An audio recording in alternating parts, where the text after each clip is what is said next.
Shalom. We're still at it. I apologize if any of the first video was kind of whited out and stuff, because apparently this computer decided to switch the camera from auto, or from manual to auto, instead of leaving itself alone. So we're still working in Numbers 13:23, and we're still working with the spirits that we must overcome to enter the promised land.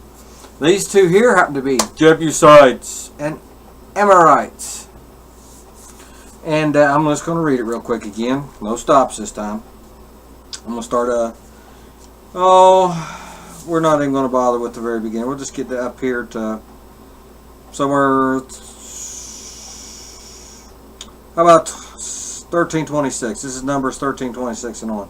And they went and came to Moses and to Aaron and to all the congregation of the children of Israel unto the wilderness of Panarah to Kodesh, and brought back word unto them and unto all the congregation, and showed them the fruit of the land. And they told him and said, We came unto the land whither thou sent us, and surely it floureth with milk and honey, and this is the fruit of it. Nevertheless, the people be strong that dwell in the land, and the cities are walled and very great. And moreover, we saw the children of Anak. There the Amalekites dwell in the land of the south, and the Hittites, and the Jebusites, and the Amorites dwell in the mountains, and the Canaanites dwell in the sea and by the coast. What we're getting at here is pretty basic. To get into the promised land, you have to overcome these. Can you overcome these? No, because if you read in Genesis, which I'll put the, we're going to go over after I get done with this little series. The only reason I'm doing this series first instead of the other one, which is a larger one, is because this happens to be Shavuot, and I figured this could be a good wave offering for my father. So, let's get right at it here. The father said, enter the promised land of milk and honey, and somebody, the 10, said no. Or way too big, way too much. So, however, if you read in Genesis when it talked about it, and several other places, it says plainly that the father would assist them in their endeavor. In other words, he would drive them out, send bees, all kind of stuff. So let's just start out with Jebusites. Okay, wait a minute. Amalekites was for the next one, wasn't it? And then Jebusites. I don't remember now. I forgot the order of them. It doesn't really matter the order of them, as long as we understand what they are. I'm just going to go ahead and do the Amorites. Or, yeah, however you're going to say that. It is 567 in your Strong's Concordance. I'll go ahead and read that for you so you don't have to look it up. Oh yeah, M-R-E is actually kind of like M-R-E. We're really close saying it. M-O-R-E. That's where you get M-R-E. Anyway. A patron from an unused name derived from 559 in the sense of publicity. Okay, they talk about you. Gossip. Okay. Publicity, i.e.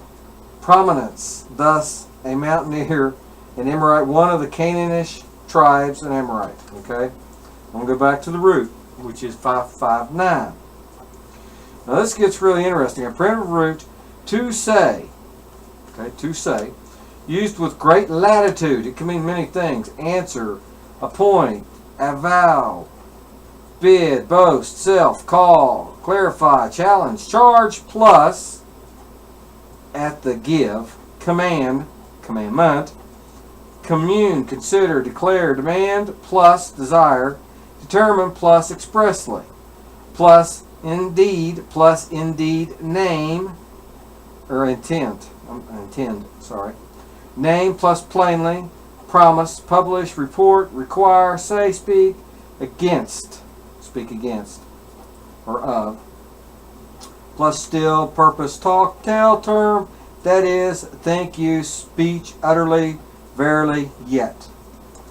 It breaks down when you look it up as the Amorites will be the ones they talk about you, but this is a little bit different. There's another one in there okay, which is in Genesis, that we're not going to get into. In fact, I can't think of it right offhand. Let me just look at it.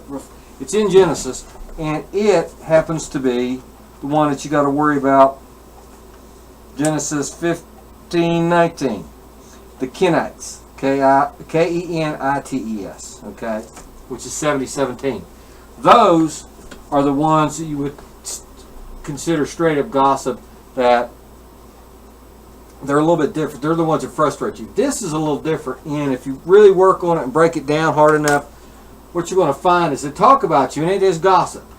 The thing is, what the Father's needing you to do, and this is how you overcome this particular spirit, is you talk to Him, you explain it to Him, and then you step back.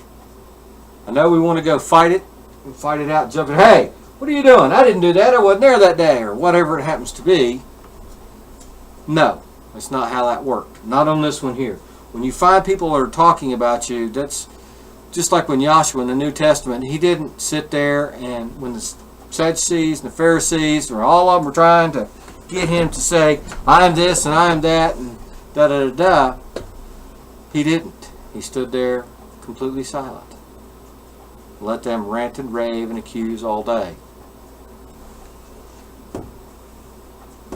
That's the one it's talking about right there. That spirit was in those men. And that's how he dealt with it. Simple silence. Let them rant and rave. Hope that helps you on that one. So when you run into that particular spirit, that's how you deal with that spirit. Okay? What we're doing this for, so we can get spirit. Basically, it's a spirit identification time. We're going to identify the spirits that the Father says for us to get into the promised land, we need to overcome. We can't do this. This is all about Him and how, when it comes to this. But we need to identify Him so we can turn it over to Him. Okay? Amen. Said next one is Jebusites, 2983. It's a very interesting one here. It has some strange things going on here. Okay. It's Jebusites.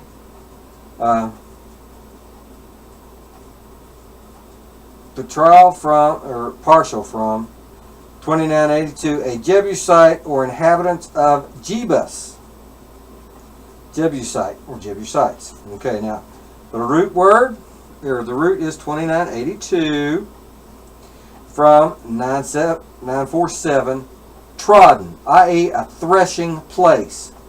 Jebus, the aboriginal, that means pre-Israelite time. Okay, name of Jerusalem. It's called Jebus. Okay, it was bought by Solomon, or David, I'm sorry. But just get off that. It's a threshing floor.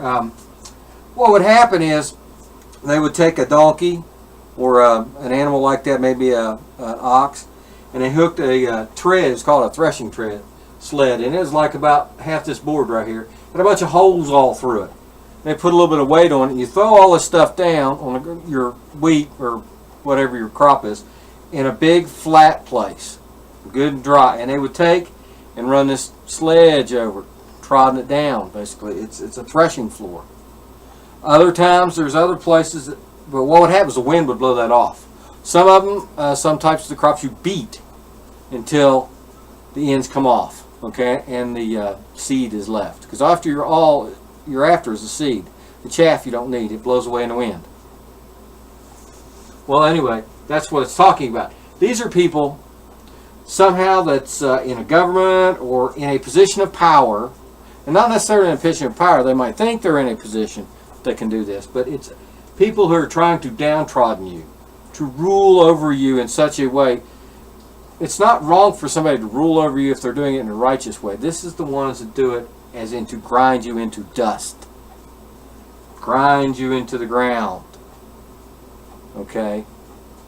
But anyway, that is what a Jebusite is. It's also very interesting that it happens to be where the temple is today, or will be. That's where the Dome of the Rock is now. I'm not going to get into that. That's a whole other teaching. These are supposed to be shorties, kind of like selfies, where I'm just kind of shooting them out there so you can identify the spirits, that it talks about that we have to overcome to get to the promised land. Where do we want to get? To the land of milk and honey. Okay? We're trying to get to the marriage supper of the Lamb, and this is how we got to do it. He's actually laid it out.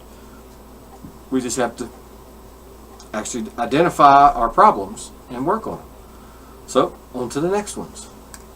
I hope this has been a help to you. Shalom. If it has helped you, pass it on. Amen.